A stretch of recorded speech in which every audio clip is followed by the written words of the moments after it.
Salve, salve, tropinha do outro lado dessa tela. É um grande prazer estar com vocês de novo no Papo de Futuro. Sejam todos bem-vindos aos que estão ao vivo aqui com a gente e os que vão assistir depois.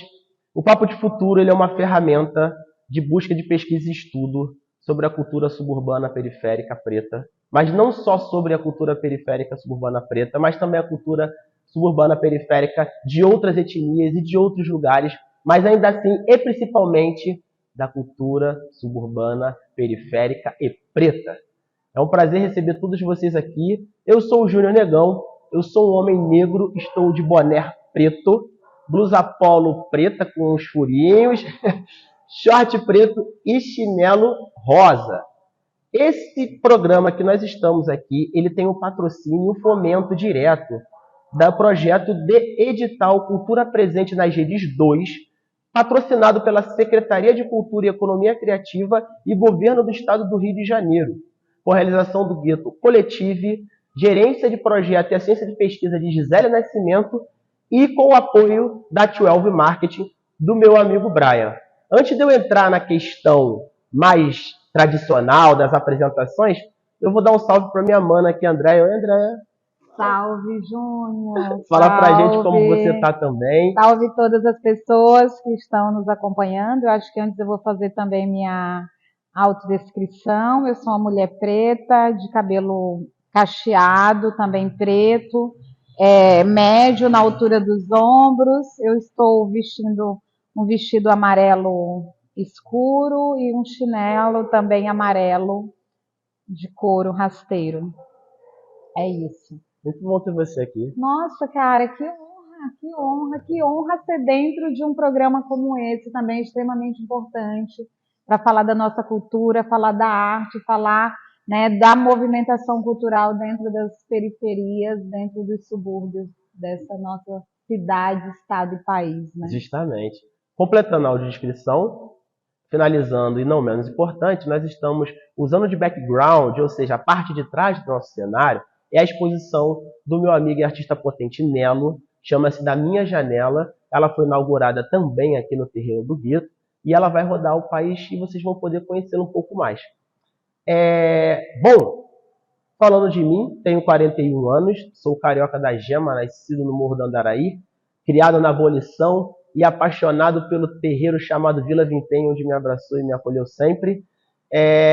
Tenho, talvez, 20 anos de carreira, mas um pouco mais de rua. Sempre estive na rua, sempre fui ligado à rua, sempre andei pela rua, afinal de contas eu sou da década de 80.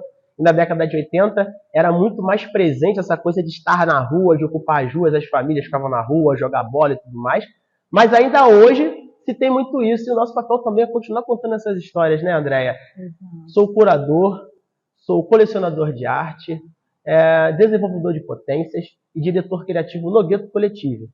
Também estou à frente de um coletivo potente chamado Gueto Rancril, que trouxe uma nova pauta para como se ocupa a cidade através do esporte chamado corrida.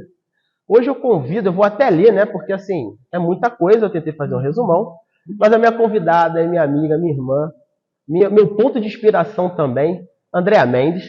Andréa Mendes é curadora, pesquisadora, graduada em artes visuais, vice-presidente do Conselho de Política Cultural de Campinas, mestrando em relações étnico-raciais e está à frente de um coletivo chamado Pretas em Corporações. Correto? É isso aí. Esse é só um resumão. É muito interessante e muito feliz para mim poder falar assim de um par, né? Ainda mais um par meu, uma mulher preta, né? Potente. Então, vida longa a você, que você é uma potência, um negócio assim, um acontecimento. E aí eu já passo para você, André, para você também se apresentar um pouco mais, dar um salve para a galera, para a gente entrar nesse papo aí, que promete. É isso. Salve novamente a todas, todos e todes que nos acompanham. Quero agradecer imensamente ao Júnior, que está aqui, meu companheiro, meu irmão também. A Gisele, que está aí aos bastidores, mas que eu sei que tem parte importante aqui nesse projeto, nesse espaço, em todas as ações que estão sendo executadas por vocês. E gratidão por isso, viu? Gratidão mesmo. Eu gostaria de complementar um pouquinho sobre quem sou eu, né? Eu sou um pouco do que o Júnior falou, talvez não com essa intensidade toda que ele sempre me apresenta, né? Fico muito honrada e grata por isso. Mas eu sou uma mulher que sempre me coloco como uma mulher preta, nordestina, retirante no sudeste do Brasil, uma mulher baiana do interior ali da Bahia, e que vive das artes visuais, né? Que é uma arte erudita, uma arte que sempre esteve muito distanciada dos corpos pretos enquanto representantes nesses espaços, né? E além do coletivo Pretas em Corporações, eu sou fundadora de uma produtora de arte preta, né? Que chama Pretação, e que o objetivo é justamente levar a arte para todos os espaços, democratizar os espaços de arte a partir da presença de artistas pretos, de educadores pretos nesses espaços e também público, né? Porque nós sabemos que quando a gente pensa, né, numa produção que tenha a cara do povo, o povo estará naquele lugar. Então, meu objetivo é democratizar sempre os espaços de arte. Era só isso que eu queria complementar, que eu sei que é o mesmo que você faz hoje, né? Você se colocando como curador e se deslocando para esses espaços, você não leva apenas a arte do artista, você leva o público que já o acompanha dentro da periferia. Então, isso é importante demais para a gente. Muito bom. E que essa palavra potente da André possa tocar você que está aí, que se sente sensível à arte, não pare, continue, porque a arte é nossa, né? Essa contestação da arte vertical, ela não tem nada a ver, eurocentrista, não tem nada a ver, não está conectada com as artes eruditas, como a André citou aqui, que é o começo de tudo, onde o aquilombamento era o mais importante, né? Então, seguimos firmes. O título, assim, ele é interessante porque não tem um título forte, original para isso, mas sim a gente pode estar falando que nesse papo, André, a gente está contestando o campo das artes sobre a visibilização de fazedores criativos e ainda assim líderes do campo das artes, ou seja, a curadoria, os colecionadores, quem pensa e desenvolve, que geralmente não estão nesses lugares, né? O lugar ainda do entretenimento, do posto ídolo através de quadros, né? Se eu posso colocar assim, estamos com muita luta alcançando, mas ainda há uma verticalização no modo de agir, de falar, de pensar, quando a gente pensa no campo curatorial e no campo do desenvolvimento. Vocês viram que tá um negócio aqui, a gente não sabe o que houve, uma garrafa voadora, se vazar o áudio aí, entendeu? É porque aqui acontece tudo. Mas no campo das artes, né, que ainda é muito complicado quando a gente fala, inclusive, da arte visual pública, que é o estar na rua, ainda mais o que está no confinado. Então, a nossa troca, que é um ponto de fricção, que é o campo das artes visuais públicas e o campo das artes visuais confinadas. E você, como uma especialista, né? E quando eu coloco, é importante dizer também, quando eu coloco artes confinadas, eu não estou aqui querendo fazer uma depreciação da questão, mas sim, estamos num lugar fechado, onde nem todas as pessoas vão ter acesso. A gente busca uma democratização disso sempre, mas ainda assim é limitado. Por isso eu uso o termo confinado nos meus textos e falas. Mas eu queria já abrir sabendo como que você entra, como que uma mulher preta toma esse poder de falar, não, eu vou para o campo das artes, mas eu vou para lá para ser uma curadora, uma colecionadora, uma desenvolvedora de projetos, ainda assim que é artista, mas que olhe para o campo do fazer e que vão ter que respeitar a minha cadeira ali. Como começa isso? Há quanto tempo está isso? 10 anos hoje, podemos falar. E vai ter bolo depois, hein? É uma caminhadinha aí já posso falar, de 10 anos, né? Como no campo das artes visuais. Como curadora, chegou um pouco depois, eu acredito que uns 7 anos. Antes de ser curadora, de ser a pessoa que eu me tornei hoje, Júnior, eu venho de um outro lugar, né? Então é muito importante falar que eu vivia num outro contexto, sendo uma usuária, uma consumidora de cultura, né? Dá um pause aí também. Consumidora de cultura, né? Dá um pause aí, gente. Pause dos cachorros. Não? Mas é que você tá falando da memória. Vai ter que ir, né? Fazedora de cultura, né? Era essa frase só pra... Quando faz muito barulho assim... Não? Porque, mas eu não sei do poder dessa lapela. Tá, vai lá, fazedora de cultura, né? E aí eu sempre estive naquele lugar de consumir a cultura, mas de ser corpos raros dentro desses espaços, né? E aquilo me incomodava muito. E, para além disso, eu sempre trabalhei no campo criativo como voluntária. Então, eu tive uma formação técnica em design gráfico e eu dava formações para outras pessoas, né? Ali nesse campo mais da área digital. Em um determinado momento da minha vida, eu falo, eu quero mudar, eu quero ir para as artes visuais, vou estudar artes visuais e começo a acessar, ainda no meu tempo de graduação, espaços onde eu poderia exibir a minha produção artística. E acessei alguns lugares importantes que eu jamais imaginava que eu conseguiria estar. Não pleiteava aquilo, mas comecei a ocupar e me deparei com o meu corpo sozinho naqueles espaços. E me deparei com o racismo naqueles espaços, que aquelas pessoas não conseguiam me ver como artista, né, ocupando o mesmo lugar que eles. Era como se eu fosse uma peça de Lego que não estava encaixando e que feria o meu corpo e incomodava o corpo daquelas pessoas que estavam parecendo que eram peças totalmente bem encaixadas naquele lugar. A partir daquilo, eu comecei a questionar: será eu a única mulher artista preta em Campinas? Será eu a única mulher preta nessa região inteira, com mais de 35 cidades? E a partir daquele momento, eu falei, tem alguma coisa estranha, eu vou começar a fazer movimentos para me conectar com outras pessoas pretas. É importante frisar que eu sou uma militante do movimento negro, né? Então eu já estava num ambiente cultural, mas da cultura popular, né? Dentro de uma casa de cultura, tendo uma rede de amigos fazedores de culturas, mas levando outro tipo de arte, nunca as artes visuais. E aí eu virei essa chave. Eu comecei a fazer chamamentos públicos. E esses artistas começaram a aparecer. E eu falei, cara, por que eles não estão dentro desses espaços? O que está acontecendo? O que falta para essas pessoas?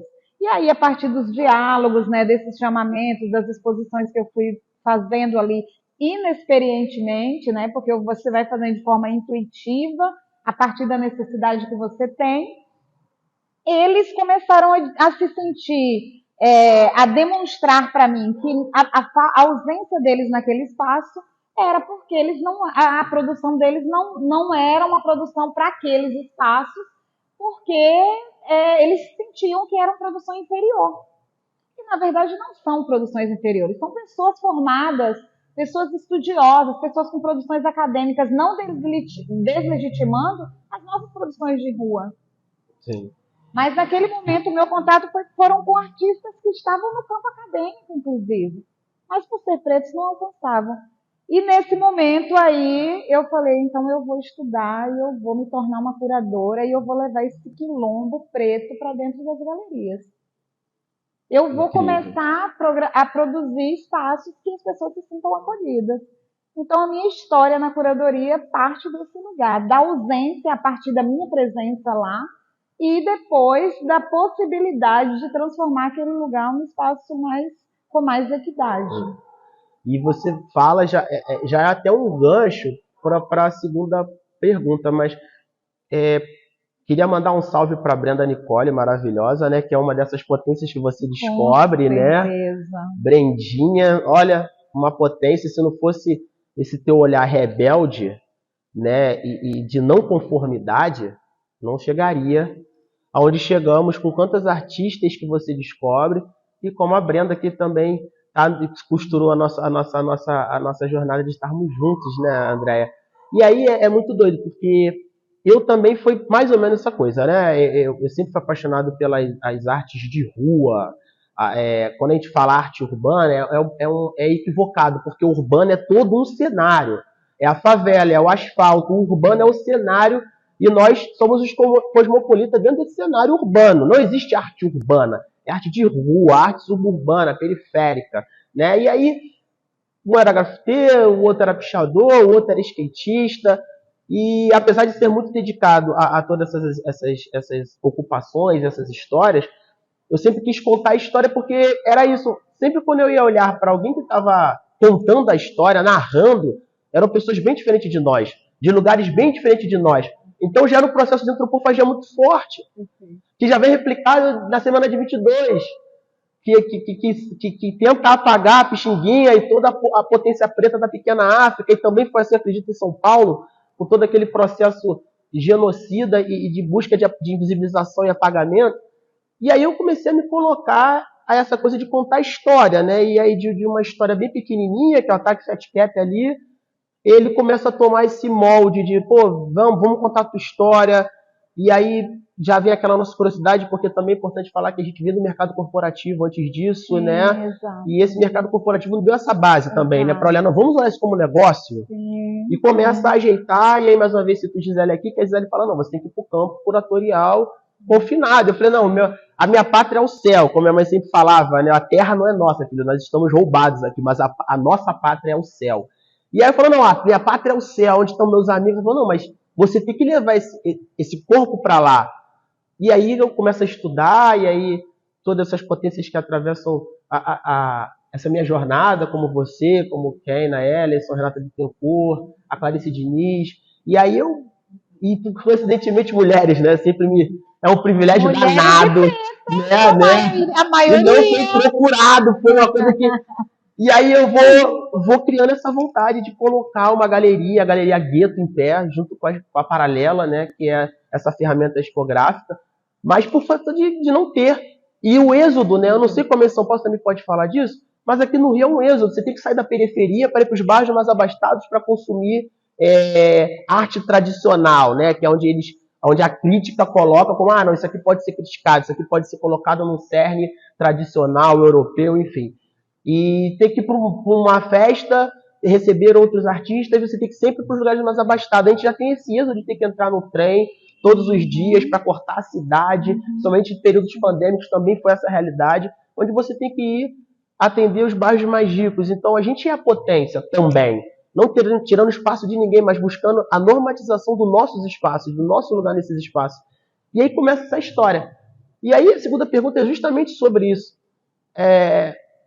Como que tu enxerga essa dificuldade, né? Eu sei que é meio redundante o assunto, mas é um gancho, que é essa dificuldade da mulher preta, do homem preto, da comunidade LGBTQIA+, da comunidade de deficiências físicos, auditivos, visuais, locomoções. Como você enxerga essa dificuldade? O que você acha que ainda impera nessa dificuldade? E aí, costurando também um pouco essa coisa do êxodo, que eu falei um pouco do Jânio, também pode falar um pouco para a gente entender um pouco mais de Campinas e São Paulo, até você falando como uma retirante, né, e tudo mais, e como você tem agido para subverter essa dificuldade toda. Certo.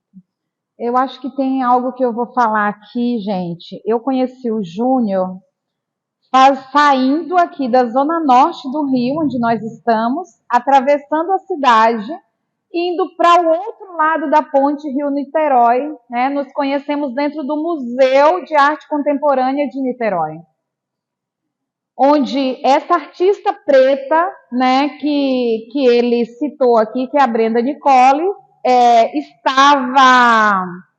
faz parte de um outro contexto, né, de arte, de produção artística, e o representante dela estava naquele lugar, né, e de uma forma ou de outra o Júnior também se vinculou a ele. E eu tive a honra de ver aquela figura, né, que me chamou muita atenção esteticamente, assim, deslocada do contexto de museu. Eu falei, tem alguma coisa diferente nessa pessoa, e em algum momento ele falou, né, naquele finalização daquela exposição, e isso tudo para falar sobre como funciona a arte cartograficamente, né?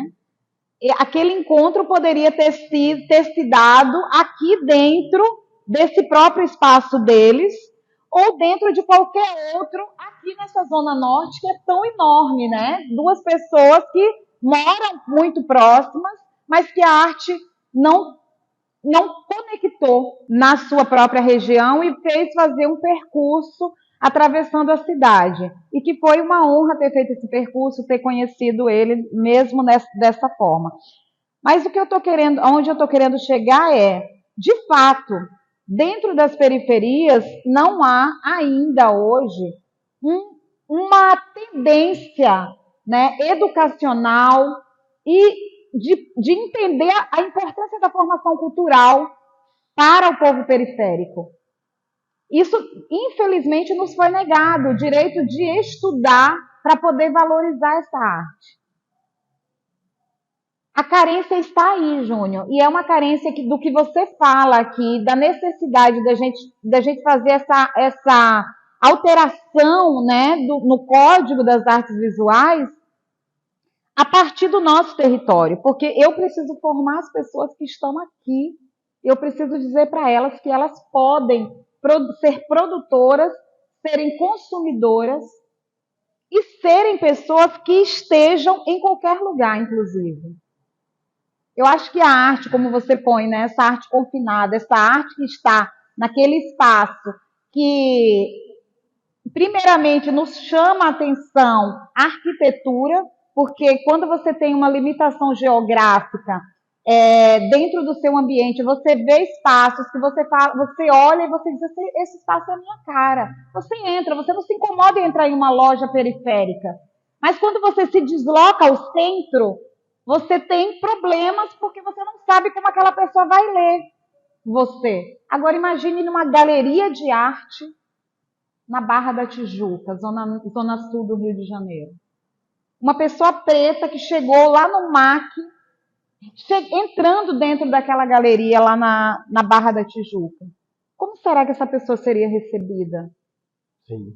Né? Então, o meu pensamento, né, quando eu vou olhar para esses espaços, é justamente como eu decodifico, porque primeiro você tem que decodificar, e nós somos também da área da tecnologia, a gente entende um pouco dos códigos, né?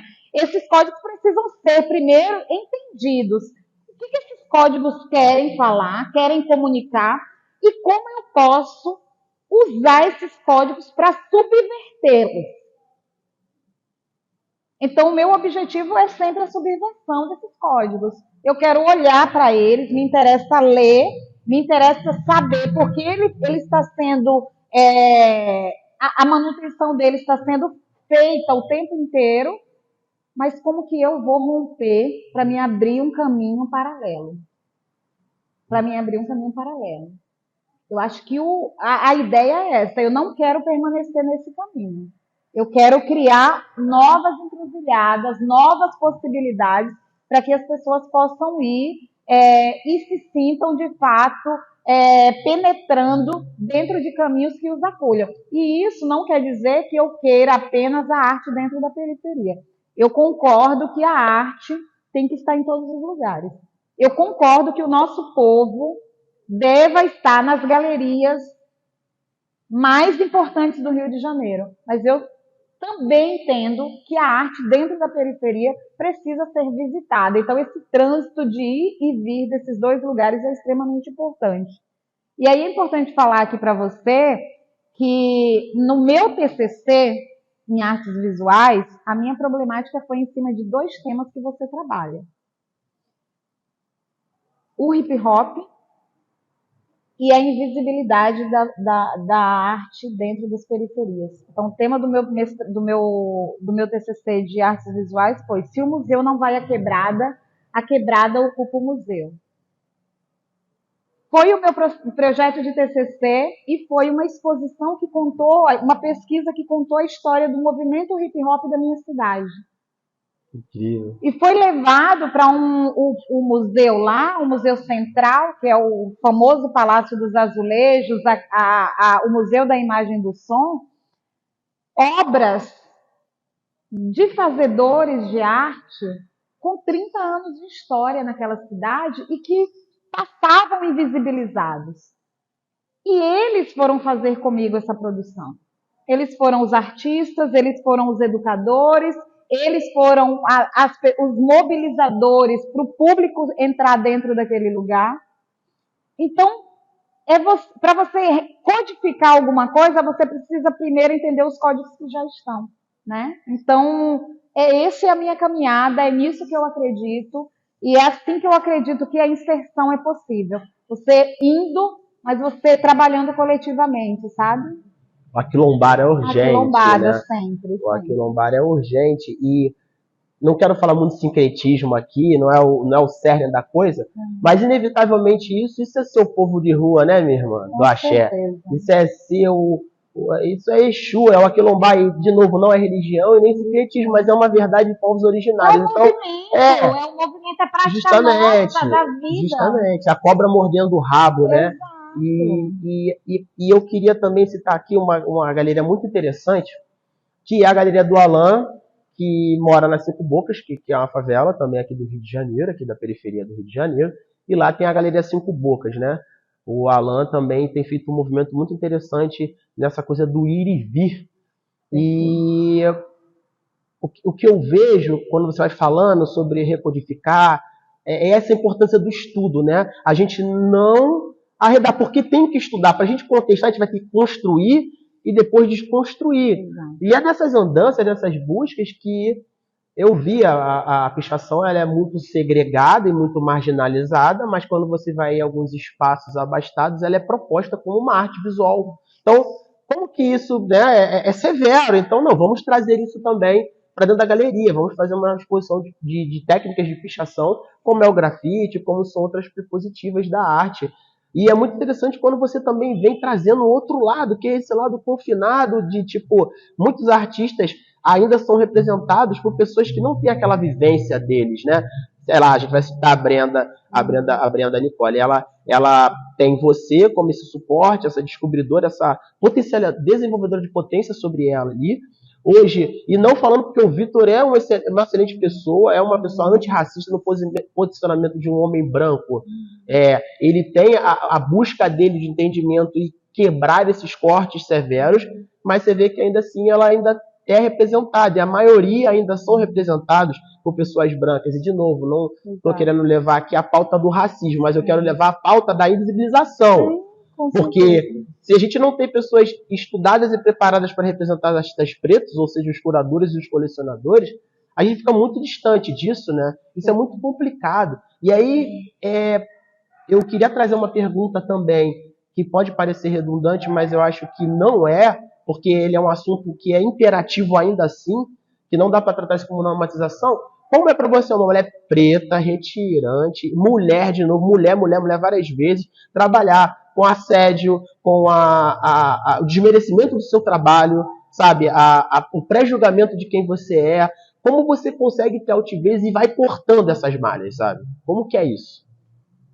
Cara, eu vou voltar no que você falou sobre essa questão da representação dos artistas, né? Infelizmente é isso. Eu sou uma mulher preta, uma mulher sem sobrenome famoso, uma mulher sem conexões externas.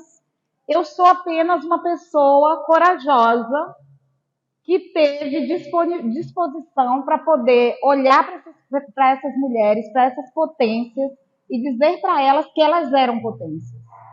Eu não sabia no início que eu conseguiria representá-las justamente por não ter esse sobrenome, por não ter esse caminho, por não ter esse trânsito, por não ter a grana. Para eu chegar dentro de uma galeria, vamos pensar que Almeida e Dali e dizer, olha, eu tenho esses artistas aqui e eu estou bancando uma exposição dentro de uma galeria dessa. Eu não tenho. Mas eu tenho algo que é muito importante, que é o acolhimento dessas mulheres. Eu quero fazer o acolhimento e eu quero olhar para essas mulheres e garantir que essas mulheres tenham autoestima, porque é o que menos existe dentro das produções pretas, e aí mulheres e homens pretos das artes visuais, é a falta de autoestima. Então, muitos deles ou foram para o campo, né, da doença mental, ou o campo do uso das drogas muito constante, porque não dão conta de ver aquele que tem um valor muito menor que ele ocupando aqueles lugares. A Brenda ocupar o lugar que ela ocupa hoje, ser representada por Vitor, me enche de orgulho. Você não tem noção, porque ela passa a ser representante do nosso coletivo em todos os espaços que ela vai. Então, isso é muito importante. A mesma coisa que muita gente olha para mim e fala, Andréia, é muito importante você estar nesses espaços, porque você está nos levando também. Mesmo que a obra dessa pessoa não chega, mas o nome dessa pessoa vai chegar. Esse coletivo do qual está resistindo desde 2016 chegará, né? Isso foi a coragem da minha mãe, né? Que aí eu tenho que entrar aqui na questão, na minha fé, né? Que é a minha mãe Oiá, que é movimento, que é a pessoa do vento, que não deixa nada parada e que tira de mim qualquer tipo de medo, que possibilitou isso. E aí você agora pergunta desse corpo preto, desse corpo feminino ocupando esses espaços. É extremamente difícil. Eu sofri, sim, várias questões de assédio. Sofri questões de negação, né, de qualidade, né, do que eu escrevia, principalmente quando você se coloca como curador, você é um pesquisador, né? Você é um ser crítico das artes. Então você escreve, você olha para a produção, você olha para o acervo e você vai criar narrativas a partir daquilo para comunicar com as pessoas. Né? Você não é simplesmente alguém que aglutina obras de arte para apresentar. Você pesquisou isso aqui para propor essa exposição. Então, quando o grande hall da arte olha para mim, a primeira coisa que ele vai olhar, vamos ver como essa mulher está pensando os projetos expográficos, os projetos curatoriais dela, como ela está elaborando a questão estética, se está tendo diálogo. Eu fui questionada em vários momentos sobre isso. Mas eu não consigo abrir mão daquilo que eu acredito, porque, como eu te falei, eu fui estudar os códigos deles. E eu fui descodificar aqueles códigos, descodificar mesmo. Eu fui decodificar e descodificar. Essa palavra é sensacional. Entendeu? E descodificar. Então, quando eu cheguei em uma galeria, uma importante galeria lá de São Paulo, eu falei, cara, eu quero que vocês pintem tudo de preto. E elas olharam para mim e disseram assim, mas essa tinta preta você vai gastar muito para cobrir de branco novamente, porque a galeria só aceita parede branca. Eu falei, cara, eu não perguntei o valor, eu quero que vocês cubram essa parede de preto. E essa galeria tem um acervo de um racista lá exposto. Então eu queria questionar aquele acervo. A minha pesquisa era para questionar aquele acervo. E a partir daquele momento, as pessoas que ocupavam aquele espaço começou a perceber o cubo preto ali, né? O que era aquele cubo preto? Que o nome da exposição chamava Pretas Ressignificações, porque ele tinha colocado naquelas 3 salas o nosso corpo animalizado. Então, o corpo do negro era representado como macaco, era aquelas mulheres, né, extremamente avantajadas, aqueles lábios gigantes, aquela genitália que não existe, que é humanamente inconcebível. E aí as meninas, aquelas artistas fenomenais, apresentam a obra delas, obras muitas vezes pesadas, como a minha obra era uma obra que falava sobre violência doméstica. Mas eu queria mostrar para aquele povo que nós somos produtoras, nós somos pensadoras. Mas demorou, cara. É briga, sabe? É você entrar nos espaços e você o tempo inteiro tá ali na firmeza para poder resistir. Mas eu não sou uma pessoa da covardia, né?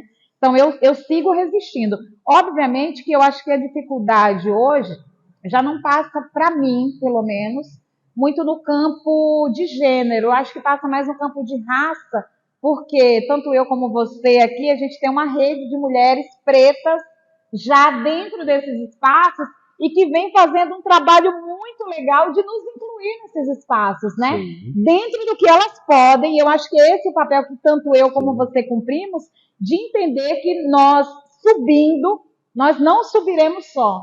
E essas mulheres fazendo isso, eu tenho tido a possibilidade de sempre estar tendo determinados acessos dentro desses lugares enquanto mulher, né? enquanto mulher, enquanto pessoa já aí com um certo respeito, né? A partir do que eu apresentei, das brigas que eu comprei. Eu acho que é isso, assim, sabe, Júnior? Não sei se eu Importante te só. respondi, Não, assim. respondeu perfeitamente. A gente está batendo um papo aqui tão breve, né? Eu gostaria que esse papo fosse até maior, mas a gente vai fazer mais, com muita resistência. Com Quanto mais a gente certeza. botar na rede é importante, mas as suas falas são muito potentes. De novo, voltando a falar, até para, né, prevenção da problematização da questão, citei o Vitor de propósito. O Vitor Valeria é meu parceiro de trabalho. Nós temos uma parceria de desenvolvimento e está andando muito bem. No MAC, inclusive, ele teve o peito de botar a gente para fazer toda a direção criativa daquela exposição que ele estava fazendo. Foi a primeira vez que tocou o funk do MAC, né, numa instituição tão vertical daquele jeito. Então, é importante falar dessa rebeldia do Vitor também. Um beijo pro Vitor. E também falar o seguinte, você que está aí do outro lado, e você que está sentado aí, acompanhando, aí atrás, Gisele, sempre produzindo tudo, tomem esse chamamento de Andréia, porque muitas das vezes as pessoas falam, você fala alto. Não, nós não falamos alto, a gente fala forte. O periférico é forte, o urbano é forte, a mulher é forte. Não deixe as pessoas aplacarem vocês pelo jeito que vocês se vestem, do jeito que vocês andam, como vocês falam, até porque a gramática tendenciosa e que se diz, entre aspas, perfeita, ela vem de um povo que colonizou a gente, Portugal, nós falamos brasileiro. Então, até o corte de diferentes posicionamentos de diálogo e dialetos, eles são importantes na nossa diferenciação. Sejamos diferentes, inclusive falando do próprio pré-julgamento de quem somos. Porque, por exemplo, fatalmente a gente vai estar num lugar abastado, como o MASP, ou o MAC, ou o MAN, e as pessoas vão olhar e vão falar, vocês são artistas?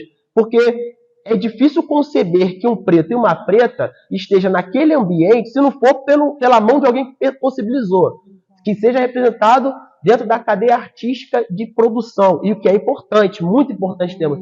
Não, somos curadores, somos colecionadores, somos apaixonados, não vim aqui só para dar um rolê. Não, ou da mesma forma que, não, eu sou um garigo e estou aqui porque eu gosto de arte. Não temamos, porque sermos diferentes é onde faz a gente chegar mais distante. E aí eu já vou buscar a última pergunta, né? É uma pena, já está acabando esse papo de futuro tão bom, mas vem aí muito mais coisa, a Andréa vai estar mais presente com a gente. Por favor, sigam a Andréa Mendes e Pretas Incorporações, Pretação. Procura saber mais dessa potência, de tudo que ela faz. Quem estiver procurando, buscando uma linha de representação, vem conversar com a gente, que a gente está aqui. Não só, de novo, só para as pretas e os pretos, também quem não é retinto, mas principalmente para os pretos e pretas suburbanos e periféricos de todo esse país. E busquem mais saber mais de Andréia. E aí, Andréia, a última não é uma pergunta, né? Eu quero mesmo que você venda seu peixe, né? Você fale de você, fale como você já... Porque, assim, a última pergunta era sobre desenvolvimento do trabalho. Mas a tua retórica é tão potente, foi encaixando uma coisa... É o Ixexá, né, irmão? É aquele negócio, né? Ela já entendeu tudo. Eu posso ter confundido um monte de coisa aqui. Olha, foi maravilhoso, foi maravilhoso. Então, assim, uma palavra mesmo de força para quem vai consumir essa pós-produção, mas também para a gente que está aqui com você. E vender teu peixe, tá ligado? Deixa aí agora aí para você, Open Mic, fica aí tua.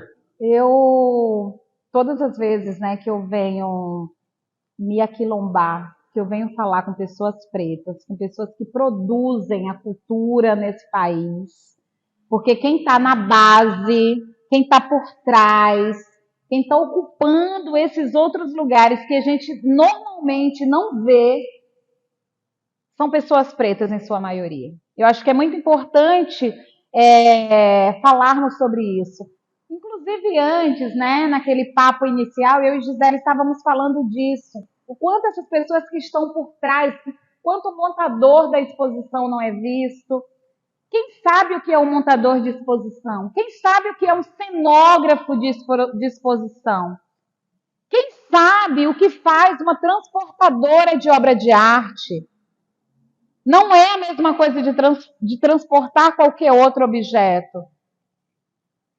Quem sabe o que é escrever um texto crítico para uma exposição de arte? Quem sabe o que é pesquisar para se conceber um projeto curatorial?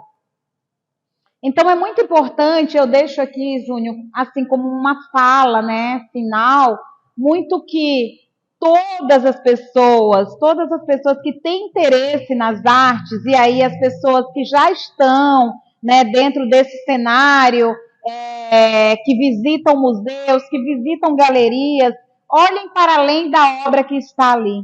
Comecem a criticar, comecem a olhar criticamente para como aquilo chegou àquele lugar. Quais etapas que são necessárias fazer para que aquela arte esteja ali? Comecem a reparar quais são os artistas que vocês mais veem, quais são os recorrentes e quais são os ausentes nesses espaços. No meu caso, eu sou uma pessoa que visita muitas exposições em todos os lugares, todos os tipos de exposições. Eu amo artistas modernos, gente. Eu consumo artistas modernos, artistas renascentistas, mas eu sou das artes contemporâneas. Eu sou da arte pública, eu sou um corpo que gosta de ser corpo em contato com o mundo, né? Eu sou do campo da performance, além de ser curadora. Então, eu acredito que muita gente tem acesso à arte na rua e não consegue reconhecer essa arte, né, dentro do valor que ela tem.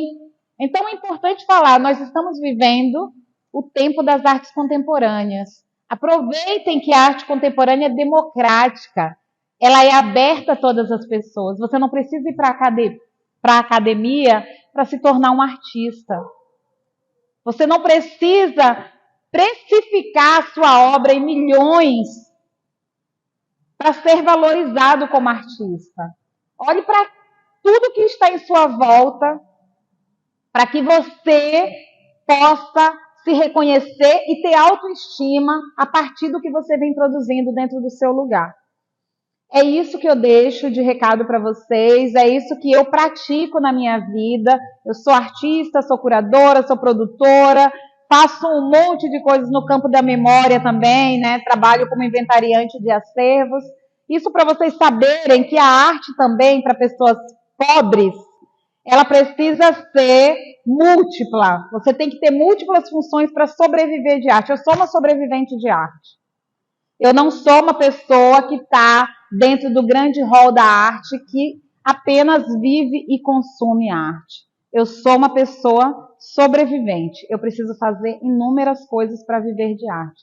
Mas eu digo para vocês, para mim está tudo certo, porque a arte está me levando para conectar com pessoas como essa pessoa incrível, com esse lugar incrível, cheio de axé, e que me recebeu e que me acolheu tão bem. Então é isso. Gratidão a todos vocês que nos acompanham, gratidão ao Gueto, gratidão você, Júnior, gratidão, Gisele, por essa oportunidade. Você sabe que eu adorei essa ideia aqui de ter um negocinho aqui escrevendo aqui, Zé, valeu para essa ideia. E eu escrevi umas coisas aqui que você falou que é importante antes de encerrar mesmo. Uma coisa foi o tempo, né? Você falou, leva tempo, Júnior. Tudo tem que ter campo da memória, gente. A gente tem que ter o tempo da maturação. Eu sei que o corpo preto, periférico, suburbano, ele não tem tempo, mas inevitavelmente a gente tem que trabalhar com ele no campo do estudo, do entendimento. O afrofuturismo também é olhar o ancestral, não é? Porque senão as coisas se perdem. Então, jovens pretos e pretas que estão ressurgindo, que estão avançando com tanta velocidade, até maior do que a nossa, né? Porque as ferramentas hoje são mais preparadas, os pais pretos estão com condições maiores, então estude as descendências, a ancestralidade para a gente pensar o presente e o porvir. E você também deu uma área de economia criativa no final, né? Para todo mundo que às vezes não se entende, eu não falo tão bem, mas eu escrevo. Eu não sei pintar, mas eu sou um bom piloto e tenho um carrinho. Então, quanto mais nosso povo suburbano periférico entender essa cadeia, e que a gente pode trabalhar em diferentes nuances e ter sucesso em cada uma delas, a gente vai avançar. Eu queria mandar um beijo pro Cazu, da Cabedinho, toda a tropa da Cabedinho, que é uma galera de expografia, que vem da periferia do Rio de Janeiro, e hoje estão cortando tantas malhas tão importantes, né? Não, eles estão demais, eles estão abafando, várias vezes montou exposição então, comigo lá. Tem vários cortes e nuances para a gente trabalhar. Então, peguem de novo, essa fala potente de Andréia e pratiquem. Isso serve para todos os outros campos da vida que a gente se propor a ser. Não temam, não esmoreçam, permaneçam com energia. Queria mandar um beijo, inclusive, para não esmorecer, e energia para a Gi de Paula, que está lá no MAC. Beijo, Gi! Na MAC, não, no mar, desculpa. Beijo pro MAC, mas ela está no MAR, Museu de Arte do Rio. Exato. Uma potência lá. Gi, um beijo para você, siga firme. Todos vocês estejam do outro lado também, sigam firme, acompanhem as mídias do Gueto Coletivo e do movimento Gueto Rancril. Foi um prazer estar com vocês nesse Papo de Futuro. Minha irmã, foi um prazer estar com você. Muito obrigado. Todo axé. Todo axé para nós. Rajada de fé, fiquem firmes. Axé.